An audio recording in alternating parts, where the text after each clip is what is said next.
Sheriff Babeu, I've got to tell you, what a treat to have you here in studio. Yes, well, the treat's mine, Jenny. It's good to be here. I'm out of uniform. I'm wearing a suit today, which is uncommon for me. All the way from Arizona because you're going to be Yes. here talking about what's going on the border. Later today, we're going to speak to the National Narcotics Officers Association for all of America. And so we have leaders from every state that are here in D.C. So they asked me to come out and give a presentation entitled Crisis on the Border. And nobody knows that better than you. But before we get into We all do. that, I have to tell you, congratulations Thank you. on being named Sheriff of the Year. If there's anybody who deserves it, from your own colleagues, the National Sheriff's Association, Yes. it is you. Wow. Well, I'm very humbled by it, and I accept it in the spirit of not only in the office of sheriff and what we're trying to do and what our actual power and authority is constitutionally, but also on behalf of all the men and women, not just in the Pinal County Sheriff's Office, but all the deputies, detention officers, the support staff, dispatch,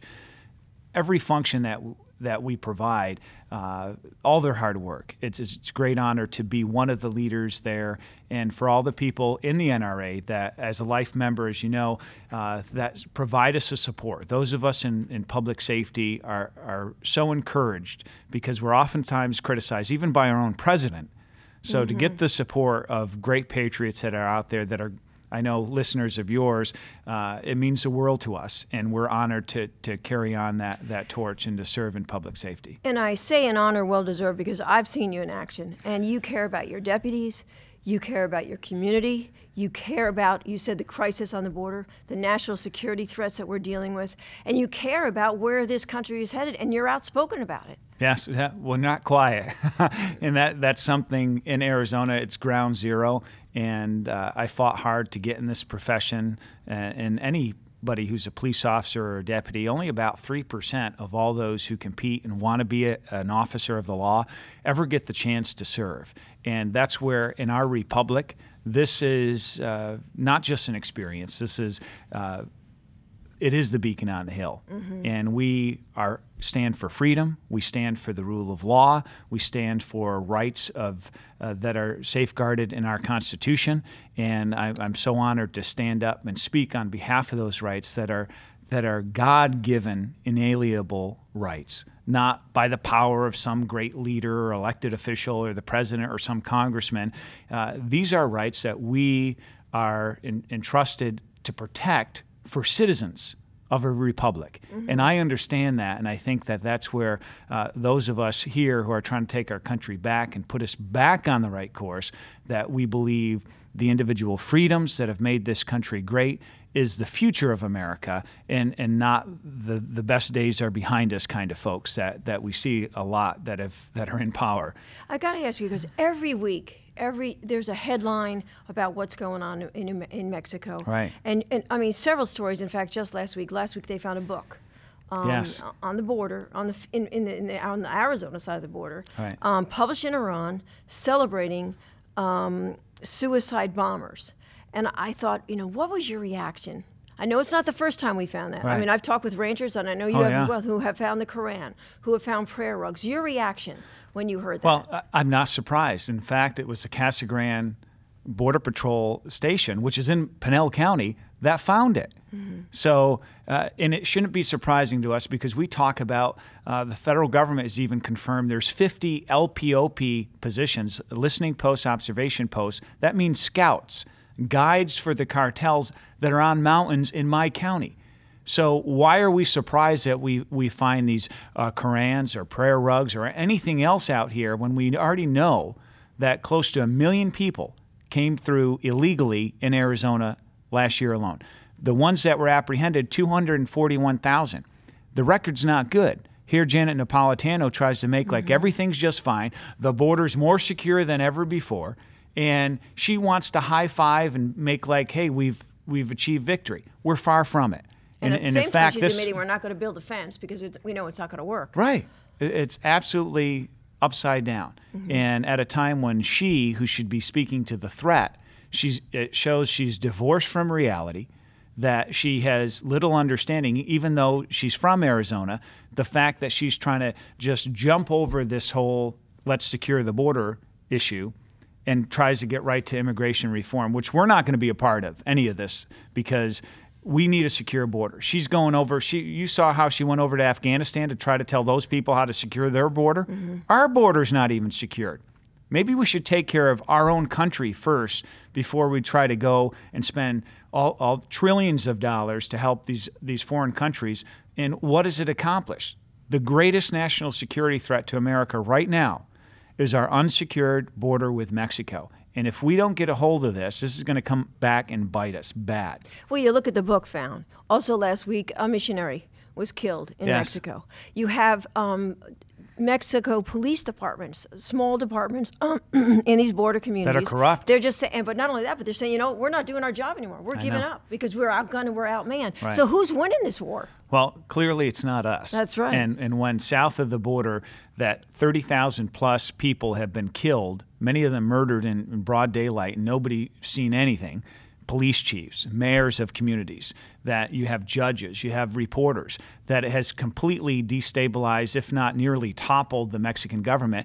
And that is bleeding into the United States, and we've got to stop it. And that's where, as I've shared with you, you've seen, I have 45 SWAT members, the Special Weapons and Tactics. I've sent 8 additional of the team leaders to the highest level of military training, not just the tactical training, but military training, to go out there, and we're going to bring the heaviest hand of enforcement we can bring to bear against these cartels directly. But I have been talking to you about this for over a year now. Yes.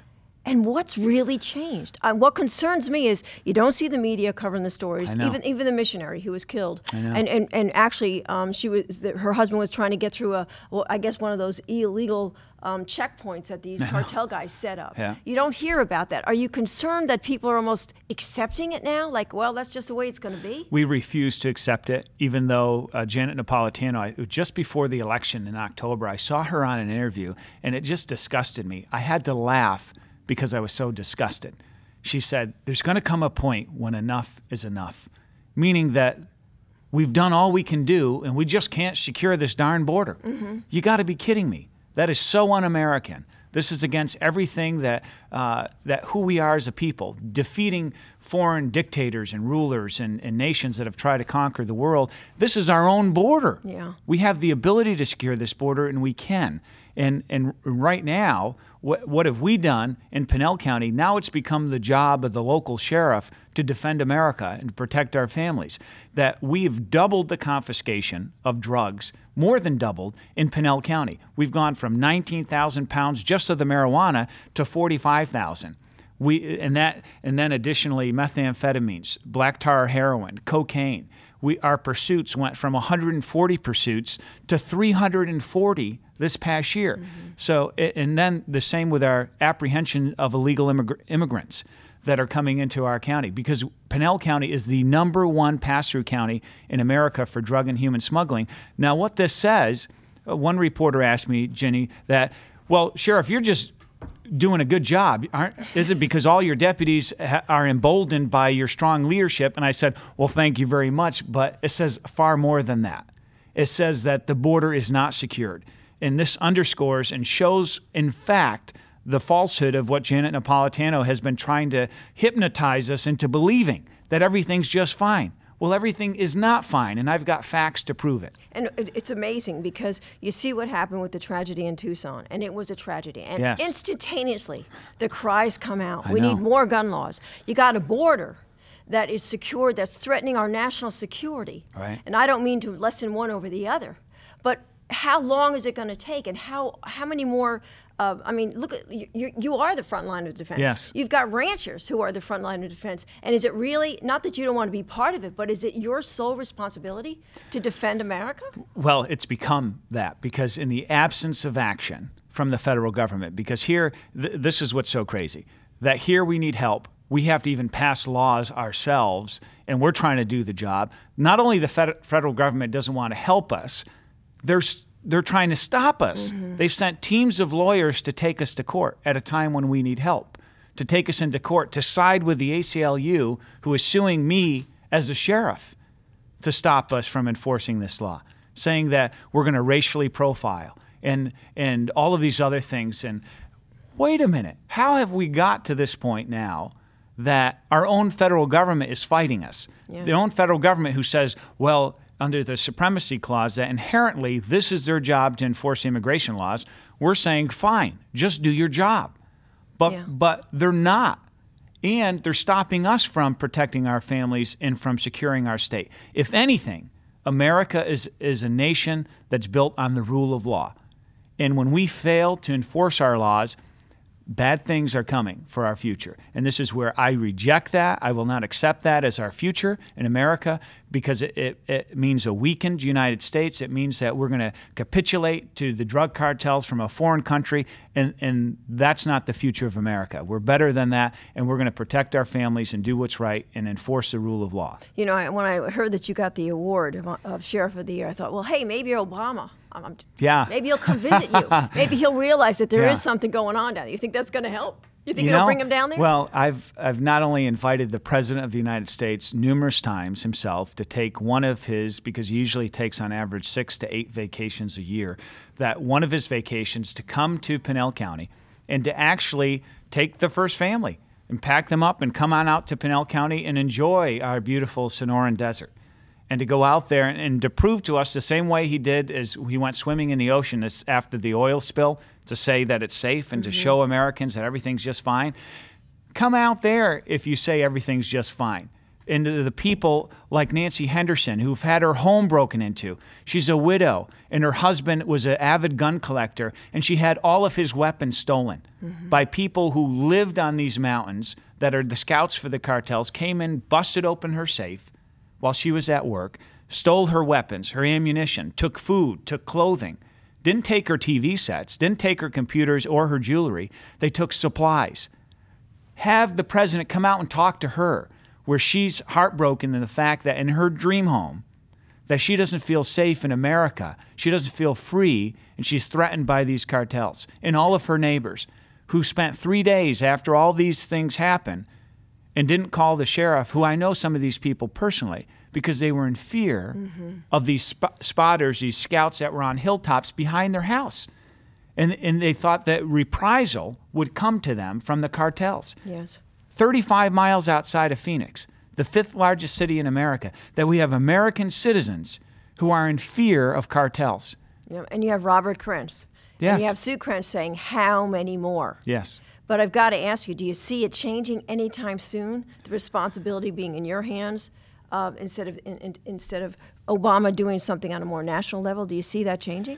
I think we're in a great position, and I think with the president only looking at this from a political perspective, there's clearly the public safety perspective that I'm most concerned with, the national security threat, which threatens America, and especially with sleeper cells coming in, the likelihood from Mexico, and he's in a re-election mode. So if anything, let's take advantage of that. He's so political, and Janet Napolitano has all his talking points down that in the next 20 months, as they're heading towards re-election, he's starting to show his ability to pivot, much like Bill Clinton.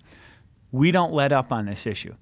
And with our heavy hand of enforcement and talking about how we're doing the job the feds won't do, I believe he's going to be forced to do something. And even in his political way of how he looks at the world, I think he's going to be forced to do something. And if we can get him at least moved, even if it's motivated solely by politics and has nothing to do with the safety of Americans, then so be it. But we do not let up, we do not compromise, and we do not be a part of these whole negotiations about immigration reform until we get these commitments to protect America. And it's sad that we even have to negotiate like this with our own president. Yeah, it is, considering what is at stake. Yes. And as you said, you're in Pinal County, you see it every single day. Well, we can't be, we're lucky we have you there. And the fact that you're here speaking in Washington, you think he'd give you a call and say, come on by, I want to talk to you. I'm on the do not call list, Ginny, so. All righty, well, thanks so much for having us. Thank you so much. Appreciate it very much. You've been so wonderful. Thank you.